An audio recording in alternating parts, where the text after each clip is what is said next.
a friendship that'll never ever end.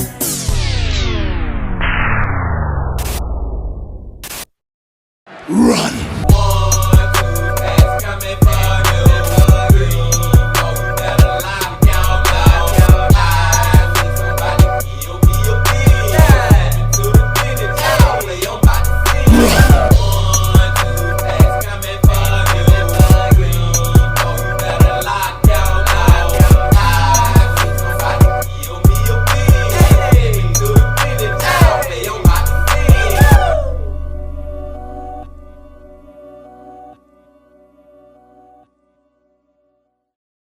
It's a beautiful day in the neighborhood. Reaction being yo 690. Back in that neighborhood, my brothers and sisters. Once again, my friends. It is our favorite day of the week because we get to go back to the man. We get to go back to the myth. We get to go back to the legend. MrBallen. MrBallen Sundays being team. And check the title of the video out. This evil trail makes good people betray everything, even their God. What kind of freaking trail are they on? You know what I'm saying, man? To betray your God? I got one word for it. Crazy. And we're about to see. But before we see, Bean Team, y'all know what y'all got to do. Get whatever you may need. Get what you need, please. Another MrBallen Sunday. Y'all got what y'all need. Y'all ready to go? Then let's go. One night in 1870, two best friends were out in the wilds of the Canadian wilderness when they discovered this gigantic gold mine. But within just a few hours of this seemingly incredible discovery, something horrible happened to these two men that kickstarted a chain of tragic events that today we still do not fully understand. But before we get into that story, if you're a fan of the strange, dark, and mysterious delivered in story format, then you've come to the right place because that's all we do, and we upload once a week. So if that's of interest to you, please offer to make the like button their favorite dish, fettuccine Alfredo. But replace the Alfredo sauce with poisonous sea urchins. Also, please subscribe to our channel and turn on all notifications so you don't miss any of our weekly uploads. Okay, let's get into today's story.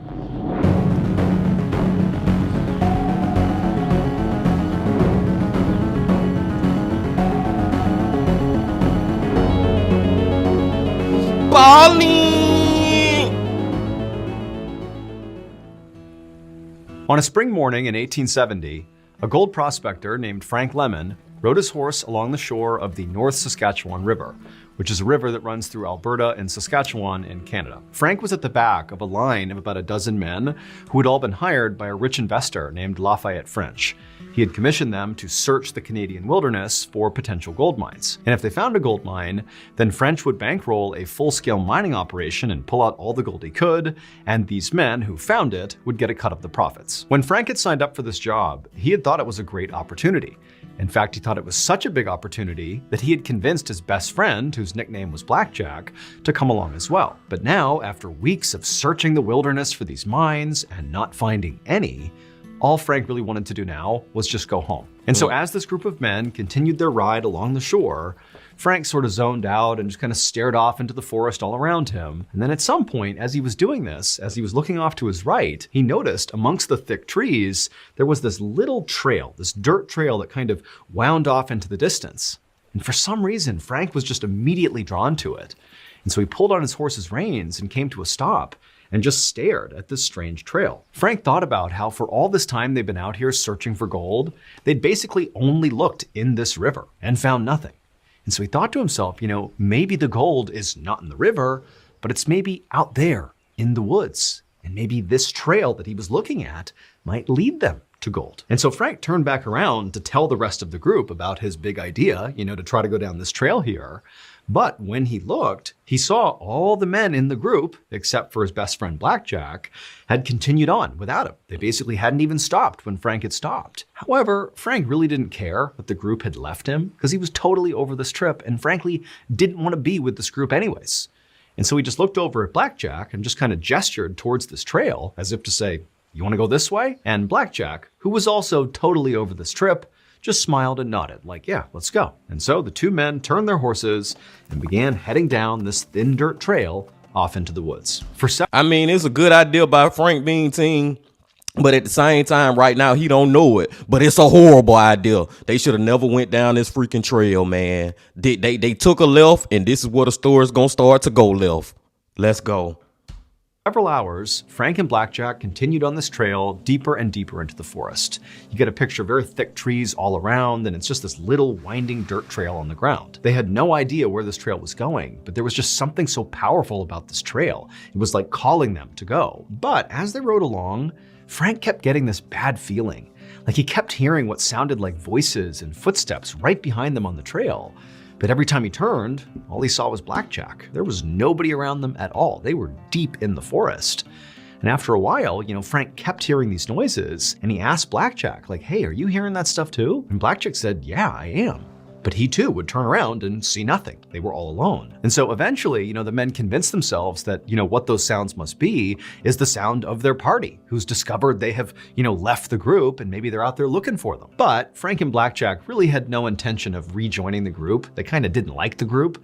And so they said, "You know what? Let's just keep on going." Eventually, the path these two friends were on led them to a stream. And so they stopped, they got off their horses, they knelt down and they scooped their canteens into the water to get a drink. And as Frank did that, he looked into the crystal clear water and he saw nuggets of gold just sitting there in the stream. Frank couldn't believe it. I mean, he's out here looking for gold, but he was not expecting to find it right here in the middle of nowhere, despite, his instinct that maybe the gold was out here. And so he just froze and he's staring at this. He can't believe it. He grabs Blackjack, who hadn't seen it yet, and pulls him over. Blackjack looks, and the two men, they're like, "Oh my goodness, we've done it." But Frank said, "Look, before we celebrate, let's see what we're dealing with here. Let's go upstream here and try to find the source of this gold." And so the two men, they got up, they're super excited. They start walking along the side of the stream, looking in the water. And as they're moving upstream, they're seeing all this gold in the water and it's getting more and more. And eventually they reach this rock ledge. The water was pouring over down into the stream. And literally in the ledge are these massive veins of gold. They had found a gigantic gold mine that clearly nobody else had tapped before. I mean, Boy, they hit the jackpot, Bean Team. They have hit the freaking jackpot. But I feel like we're going to get to a point in this story where there are evil spirits. Long story short, story long. This gold is protected by evil freaking spirits, man. And I was sitting back thinking, and I'm thinking like, man, you know what? If I was living back in those times, I would be a gold miner too, Bean Team. I'll be out that bit looking for some gold. You know what I'm saying? Because if you find the gold, that changes your life. You basically can become rich by finding this freaking gold. And all the gold that they found, if they were to make it out alive, they will be made men for the rest of their life. Frank and Blackjack. Let's see what happens.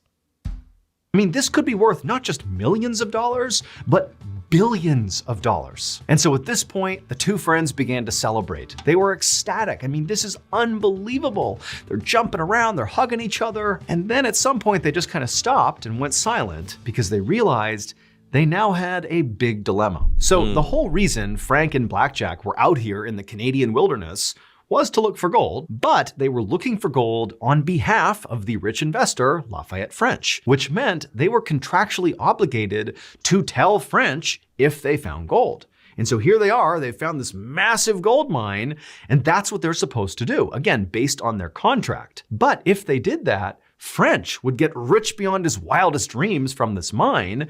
And yeah, he'd cut them a check, a piece of the profits, but it would be like nothing compared to what French would get from this gold mine. Or, and this is where the dilemma comes in, Frank and Blackjack could hide the fact that they had found this mine, and then they alone could come out here anytime they wanted, take the gold, and become rich themselves. Now, granted, they would have to be kind of subtle about it, because if they started showing up with barrelfuls of gold, Lafayette French is going to find out about it and they're going to be in trouble. But, there was a way to do it where this mine could effectively be theirs and they could get rich. But obviously, there was a lot of risk involved in that second choice. And so Frank and Blackjack decided that, you know what, this is way too big of a decision for us to make just on the fly right now. So let's just stay here in the area, let's camp out for the night and just sleep on this and come to a decision tomorrow. So the two— I ain't gonna lie, y'all. I ain't gonna hold you. French wouldn't know nothing about this goddamn gold mine, man. F that goddamn contract. I'm sorry. Me and Blackjack, bro, we gonna figure out a way to stay under the radar, get as much of this gold out, come back when we can, and become rich men. F French. Matter of fact, we gonna become so damn rich till we gonna leave where French stay anyway. Two men left the stream and headed over to this clearing that was right nearby and decided that's where they would pitch their camp for the night. Blackjack left to go gather firewood, and Frank began to pitch their tent. And as Frank did that, as he began setting up their tent, he began hearing whispers, kind of like the voices he was hearing as they were walking in on that trail, and they kept thinking it was maybe the group that was looking for them. He began hearing those voices again. It was kind of all around him in the trees. But every time he looked, there was no one there. Now, Frank convinced himself that maybe these whispers were actually Blackjack because he had gone off to get firewood and maybe it was him. But at one point when Frank heard these whispers, he looked in the direction of the whispers. There was no one there. And he realized Blackjack was at the same time on the opposite side of the clearing. It could not have been him. And so Frank couldn't help but feel really unsettled. It was like there was somebody or something here watching them or listening to them, but he just couldn't tell who or what it was. But Frank just told himself to shake it off, don't worry about that. Instead, just focus on getting the camp set up. Telling y'all, man. We recently There's some freaking spirits in that forest, man, and they been had the warning signs from when they first entered the that forest, that trail, when they was hearing the freaking footsteps behind them. But man, this is one of those ones where it's like, do you take the risk of hearing these voices all around you for the night? Is the risk worth the reward, or is the reward the reward worth the risk? I should say. I don't know, y'all. Freaking crazy, man. All I know is if I got a chance to be a billionaire, I would take a lot of chances. I'll just put it that way, man. If I got a chance to be a freaking billionaire, I would take a lot of risks, being team. A lot of them. Get past MrBallen commercial. We're going to take it back right here. And let's continue.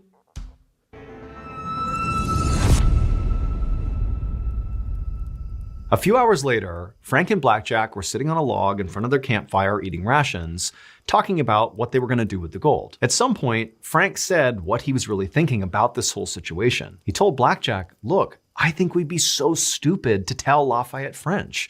Why should we take a small payday one time when we can basically have an endless supply of wealth for the rest of our lives? But when Frank looked over at Blackjack to see what his reaction was to this pitch, he could see right away that Blackjack disagreed. Blackjack was kind of looking down and he kind of turned to Frank and was like, look, it's morally wrong to lie here. I would rather be poor and honest than rich and morally bankrupt. And so what had started as a civil discussion from this point on really escalated and just became a full-blown yelling fight, with both men absolutely refusing to budge on their stance about what to do with this gold. And eventually, when the two men were standing up and just screaming in each other's faces, Blackjack finally just threw his hands up and said, you know what, enough.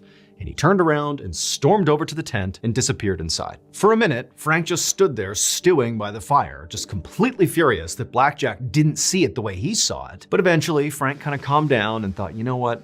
I need to go to bed too. Obviously, we are not near a decision. We need to sleep on this. And so, even though Frank was still upset, he walked over to the tent too, didn't say a word to Blackjack. He just climbed inside, got into his sleeping bag, and tried to go to sleep. But after laying there for a while, when Frank had not fallen asleep, and his friend Blackjack had, he was snoring and passed out, Frank just could not help feeling enraged again at his friend. Like, how can you not see this opportunity here? Why in the world would you tell Lafayette French? That's so stupid. And so Frank just laid there restlessly tossing and turning, listening to the sound of Blackjack snoring and getting so mad at him. And as he did, Frank went from, I need to convince Blackjack in the morning that we need to keep the gold for ourselves, to I need to stop Blackjack from telling anyone. He is an obstacle. He's not a friend. He's a problem. And as he thought about this, these dark thought loops were going through his head. Frank just became consumed with rage. It was like he couldn't control what he was doing. And in that moment, Frank found himself getting up, walking out of the tent, and grabbing an axe. And before he could even think about it, he had walked back into the tent, raised the axe, and driven it into Blackjack's skull, killing him instantly. Damn! A few minutes later, Frank was outside sitting by the campfire looking at his bloody hands, wondering what just happened. How could he have just done what he did? That was his best friend. What had come over him? It was like Frank was a different person. He couldn't understand. But as Frank was sitting there grappling with what he had just done, a twig suddenly snapped over in the direction of the tent. And instantly Frank looked over, like, who's over there? What's going on? And as he looked in the direction of the tent, he began to hear this low, guttural moaning. It almost sounded like a dying animal. And he thought for a second, like, wait a minute, is Blackjack not actually dead? Is that him making that noise? But at the same time, Frank's thinking, that's not possible. I practically split Blackjack's head in half with that axe. He can't be making that sound. But before Frank could even begin to process what he was hearing, this sound, this moaning sound, got louder and it got closer to Frank, like it was moving in his direction, but there's nobody here. And so Frank is horrified, and then right as the sound is practically on top of him, he began hearing those whispers, those voices he had been hearing in the woods on the way out here. Except this time the voices were clear. They were talking to Frank, and they were saying, you're gonna be tortured for what you did to Blackjack. And then just as soon as these voices began, suddenly they stopped. The moaning stopped, and the entire forest just went deadly silent. And Frank is just stuck there staring in the tent, wondering what's happening. And then the silence was broken by this unbelievably loud, high-pitched, blood-curdling human scream coming from the tent. And it was at that point that Frank just got up and sprinted to his horse and began riding away from the gold, his friend's body, everything. He didn't care. He needed to get out of there as soon as possible. And that's what I was gonna say, man. Yes, Frank, you need to get the F out of there. But let's rewind back real quick, Bean Team. I'm stuck on the fact that he killed Blackjack like that, man. Like your best friend. You ain't even, see, this is what shows you, Bean Team, which is just another example. Money will bring out the evil in freaking people. They ain't even got the money yet. You know what I'm saying? They just seeing the billions of dollars, the millions of dollars of gold. They ain't even actually touched the paper yet. You know what I'm saying? He already to kill his best friend over it. And now he got the land of the evil spirits freaking coming after his ass. And now he trying to get the F up out of there. But I tell you one thing, I might get up out of there, but I'll be back trying to get some of that gold tomorrow. Hey, I'm just saying, man. And I wouldn't kill my best friend either. That's wild. That was a turn I didn't see coming. But the second he began blindly galloping through the forest away from this area, he began hearing whispers and heavy footsteps right behind him as if they were following him out of the forest. But Frank was so scared, he didn't even dare turn around to look. He just rode as fast as he possibly could. Hours later, Frank suddenly emerged from the dark forest, and just by absolute happenstance, he arrived right in the town that he and the other gold prospectors had passed through on their way out into the woods. And the moment Frank left the tree line and actually entered into this town, the whispering and the footsteps, which had basically chased him all the way to this point, they stopped. Suddenly, Frank was all alone. Now, by this point, Frank had convinced himself that everything he had heard in the woods, the voice telling him he was going to be tortured for what he'd done, the heavy footsteps, the whispering, the screaming, the moaning, all of it, everything that had caused him to flee was actually the ghost of Blackjack. That after he had killed his friend's spirit had immediately risen and sought revenge on Frank. That's what was happening. And this horrified Frank so much that he didn't care at all about the gold anymore. He just wanted to get out of the spiritual danger he thought he was in. And so as he rode into this village, all he looked for was a church. And when he found the church, he went to the front steps and he sat there waiting for the priest. At dawn, the priest finally arrived at the church and found Frank sitting there looking horrible. And Frank instantly stood up, rushed over to the priest, and began begging him to save him from Blackjack's ghost. Now, at first, as the priest listened to Frank tell his story about this ghost, he just thought that Frank was crazy. But once he got Frank to slow down and sort of go over the details step by step, the priest realized that perhaps there was some truth to this story. It sounded like it was probably true that Frank really did find a gold mine with his friend named Blackjack. And at some point, the discovery of this gold mine prompted Frank to murder Blackjack. But despite the fact that this man, Frank, had just openly confessed to a murder, the priest could only focus on the gold. The gold that apparently Frank had found out in the forest. It was like this intense feeling had come over the priest, this darkness that just made him suddenly so greedy. He had never felt this way before in his life, but it was like he was laser focused on finding a way to claim that wealth that was just out there right now. And so against all his better judgment, the priest turns to Frank and says, "You know what? We'll help you. But for right now, you need to get out of town. Get out of here. Don't come back.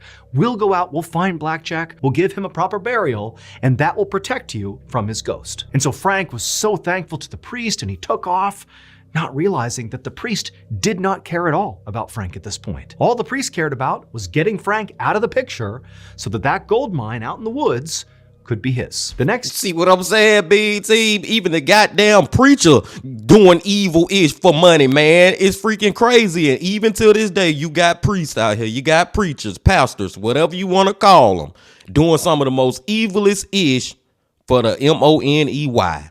This is crazy, man. Next day, the priest asked his friend, an outdoorsman named John McDougal, to head off into the wilderness to try to find Frank and Blackjack's campsite. And so that's what John did, and after a few hours of looking, he found the campsite. And sure enough, he found Blackjack's dead body still inside of the tent with the axe lodged in his head. And right away, John, the ever-loyal friend to the priest, began doing what the priest told him to do, which was to bury Blackjack to cover up the murder. Because the priest and John were planning to claim this gold mine for themselves, and they couldn't have this murder getting out to the public, because then officials would come out and investigate the scene, and then they would find the gold mine. They couldn't have that. And so John began digging a grave for Blackjack, and as he did, he began hearing whispers all around him in the trees. Remember, he's all alone out there. And so he began looking around, trying to figure out who's out here. Did somebody follow him? But there was no one. John did his best to keep trying to dig as quickly as he could, but these whispers, these awful voices, they just kept getting louder and louder and more pronounced and closer to him, eventually to the point where John was spooked. I mean, John was this avid outdoorsman who routinely spent time by himself out in the wild, but here he was feeling very unsettled by these voices. But despite his fear, John did what he was told and dug the grave as fast as he could. He grabbed Blackjack's body, threw him inside, he covered him up, and he put a couple of big stones on top of the gravesite to kind of make a makeshift tombstone. And then afterwards, again, despite feeling totally unsettled out here, John did the next part of the plan, which was to go look for gold, go to the stream, find the gold these guys were talking about. But as John is down by the water looking for gold, he began hearing more and more of those voices all around him. He kept spinning around, but nobody was there. And then finally, this awful high-pitched laughter cut through the trees. He whipped around, there was nobody there, but it was so terrifying that John just abandoned the search for gold and just hopped back on his horse and fled out of there. But within a couple of days, John and the priest had convinced themselves that those weird noises and that laughter that John had heard out there was just some bird, that it was all in John's head, he was spooked for no reason, when in reality, it was just that incredible pull of that gold being out there waiting to be claimed. It was like John and the priest, they couldn't not go looking for it. And so John decided to go back out into the woods. Except this time, he did not go alone. He brought a group of men with him. And so this group, led by John, retraced Frank and Blackjack's steps down that skinny trail all the way to their campsite. And when they got there, John just froze. He could not believe what he was seeing. The rocks that were sitting on the grave where John had just buried Blackjack were gone. These huge rocks just missing. And also the tent, the bloodied tent where Blackjack had been murdered, had also been cleared. There was no trace of it anywhere. It was like the campsite had never existed. And this made no sense to John because he knows this is a totally isolated part of the wilderness. Like nobody comes through here. Who in their right mind would just happen to pass by and randomly grab all these rocks and the tent covered in blood and take it out of here? It made no sense. Like who could have done this? Now, until this point, John really had convinced himself that everything he'd experienced the time before was in his head. It was just a bird, or, it was just normal forest sounds. And he also, like the priest, had convinced himself that Frank's original story about Blackjack's ghost chasing him out of the forest was just the ramblings of a crazy, guilty man. A murderer's guilty conscience had created that story. But now, as John was surveying the scene in front of him, he couldn't help but think, maybe this place is haunted. And so you think now you want to think maybe this place is haunted? Bro, it's just crazy that you would convince yourself that you are not hearing these voices when you done actually heard them for yourself. And also you got another dude who done been here before you, Frank, who done told you that about these damn voices. So it's like now you come to the conclusion, now that you don't see the tent no more, now that the big rocks that you put on top of Blackjack makeshift grave gone, now you scared? Come on, man. Hey, I said I'd take a lot of risks for $1 billion, Bean Team, but I don't know, man. Maybe this right here may be taking it a little too far, even for me. Once again, John just turned and fled. He and the men, they got out of there as fast as they could, and when John got back to town, instead of going to the priest, he just went right to the bar and just started drinking. And he kept on drinking until he died of alcohol poisoning just a couple of days later. And John's death started a chain of unexplained catastrophes, all connected to this gold. First, the priest, after discovering what happened to John, didn't really spend any time grieving the loss of his friend. Instead, the priest just saddled up and headed out into the woods to find the gold himself. However, he found the trail that led out to the campsite and to the gold had been destroyed in a forest fire. Then, Lafayette French, the rich investor who had bankrolled the original expedition, he heard about the mine and decided he would go find it. However, the guide that he hired to take him there literally died on the way into the forest. By this point, French had heard all the stories about how, Blackjack's ghost was out in this forest haunting the area, preventing people from finding the gold. But French ignored all those stories. Just like with Frank and the priest and John, it was like that gold had an unbreakable hold on him. And so for 30 years, French kept going out into that forest, searching for that gold mine, and eventually he found it. Or at least that's what he said in the last letter he wrote back home. But we'll never actually know for sure, because after sending that letter on that same day, Lafayette's cabin burned down and he died without telling anybody the location of the mine. And so with French's death, that sort of solidified the rumors that the haunting was real, and people began to believe that there was only one thing that could explain this almost magnetic pull the gold had on so many people, and also all the terrible fates that befell everybody who tried to go look for it. And that was that the gold mine was cursed. And today, people still believe that Blackjack's ghost is out there in the forest preventing people from finding the gold. But whatever the truth is, whether the curse is real or not, to this day, no one has ever been able to successfully find the gold again and live to tell about it. Well, that was a spooky one, Bean Team. But hey, man, what the freak? And this one thing that I wanted to say earlier, but I was just waiting to the end of the video to say it. I believe that those spirits that was whispering the voices in that forest were not only Blackjack, but there were all the people who have died trying to get this gold mine out of this forest. You know what I'm saying, man? Like, I feel like Frenchie, his voice is in that forest now because he died trying to get it. The dude who took Frenchie out to search for the gold, he died literally just on the trail, just up and died. Now his spirit out there, his voice out there. Who else spirit out there? John freaking he left the freaking, he went back for the second time, went into town, went straight to the bar and drunk himself to death from alcohol poison. His spirit out there now, y'all. This was a wild one, man. And I just wonder, is that gold still out there? What it was called, lemon lime trail, whatever it was called at the end that MrBallen showed. I wonder, does that place still exist, man? If it exists, Bean Team, we might have to take a trip. I'm just saying, man, there's a lot of freaking gold out there. All of us might not make it back, but hey, let me stop, man. We are not going out there. At least I ain't, man. Nah, I'm good. That money ain't even freaking worth it, because it seems like everybody who try to get it died, so it's almost like it's a death wish. It's a death trail going out there. Nah, I'm good. But I digress. I appreciate y'all coming on back as always, Bean Team. Another great MrBallen Sunday. Before y'all leave, just please hit that like button, comment, subscribe, and do all that if you ain't did that yet. And remember this. Love, peace, and happiness. Stay safe. Don't stop. Keep going. Yeah.